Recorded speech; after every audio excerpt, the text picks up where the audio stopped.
The work of pop art icon Peter Max will soon be unveiled in downtown Tampa with an exhibition that reflects 50 years of Max's psychedelic daydreaming. Joining me today is Tampa Museum of Art Executive Director Michael Tomor. Good morning, Michael. Good morning. So glad to be here. Well, we are excited to have you, and we're excited about talking about this exhibit. Yeah. 90 pieces of work. That's pretty large. It's a large show, but it's a 50-year retrospective. He's been painting since the early 60s, and this tells the story of a man's career. And you know, when you look at some of his work, you see the bright colors. A lot of people refer to it as inspirational. Yeah. How would you describe it? What kind of vibes do you get when you walk through it? Oh, I definitely think that he's kind of, to the visual art world of the 1960s and 70s, he's like the Beatles of the visual art world. He was like what MTV was for radio and music.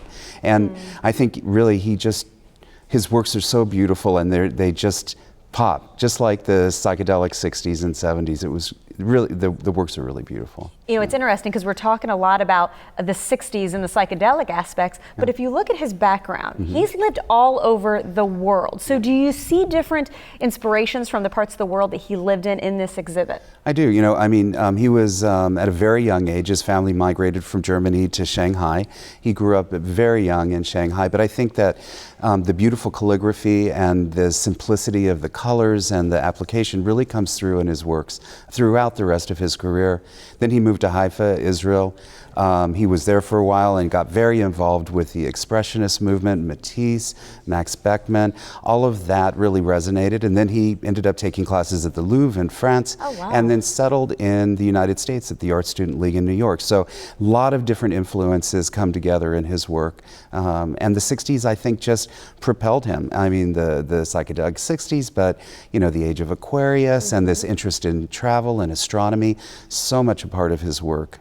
And it's interesting to talk about all the creative side, but he also does portraits. And we've talked about some of the pop culture icons he's done, from the Dalai Lama, Mick Jagger, Paul McCartney, even Taylor Swift. That's right. But you are able to see some of his portraits, just different examples in this exhibit. That's right. There's a beautiful set of works that he did of Martin Luther King, Bill Clinton. So he painted for 6 presidents, but he also is very well known for the portrait iconic image of great celebrities of our time.